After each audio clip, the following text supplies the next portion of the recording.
पात्रता निकषात न बसणाऱ्या महिलांना लाडकी बहीण योजनेतून वगळण्यासाठीची पडताळणी मोहीम राबवण्याआधीच राज्यभरातून 4,000हून अधिक महिलांनी योजना नको असा अर्ज केला आहे. पडताळणीपूर्वीच 4,000 बहिणींची माघार.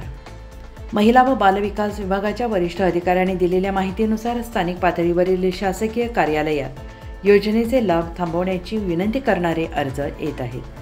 पडताळणीत अपात्र ठरलेल्या लाभाची रक्कम दंडासहित वसूल करण्यात येण्याच्या भीतीने हे अर्ज माघार सुरू असल्याचं दिसून येत आहे. या महिलांना दंड आकारण्याचा कोणताही विचार नसला तरी त्यांनी मिळालेली रक्कम थेट हस्तांतर योजनेशी संलग्न खात्यांमधून वसूल करण्यात येईल असं अधिकाऱ्यांनी स्पष्ट केलं आहे.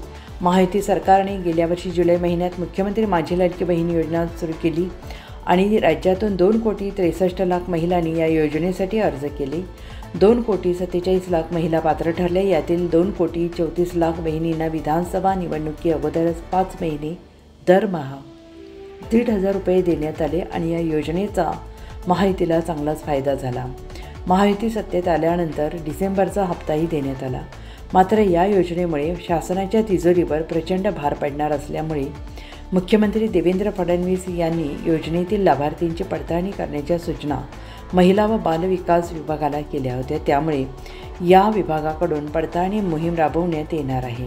मात्र त्यापूर्वी शेकडो महिलांनी योजनेतून माघार घेण्यासाठी लगबग चालवली आहे.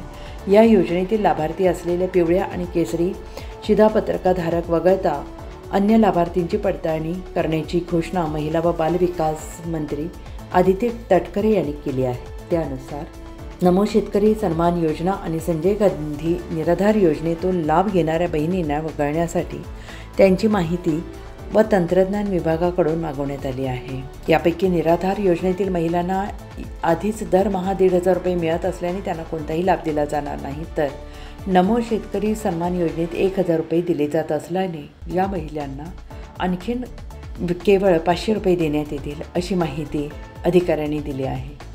तसेच पडताळणीत अपात्र ठरणाऱ्या महिलांकडून गैरप्रकारे मिळवलेल्या लाभाची रक्कम वसूलण्यात येईल असंही या अधिकाऱ्यांनी सांगितलं आहे.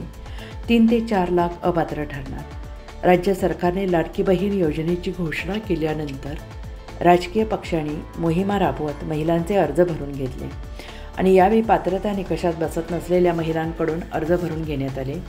शासनाने निवडणुकीच्या तोंडावर पडताळणी न करता सरसकट लाभ दिले.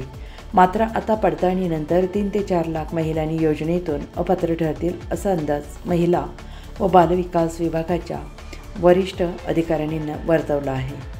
येत्या 25 जानेवारीपर्यंत याबाबतचे चित्र स्पष्ट झाल्यानंतर 26 जानेवारीला पुढील हप्ता दिला जाईल अशी शक्यता अधिकाऱ्यांनी व्यक्त केली आहे.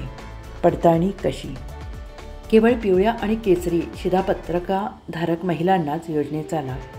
नमो शेतकरी सन्मान योजनेतील 19,20,85 महिलांना दरमहा केवळ 500 रुपये.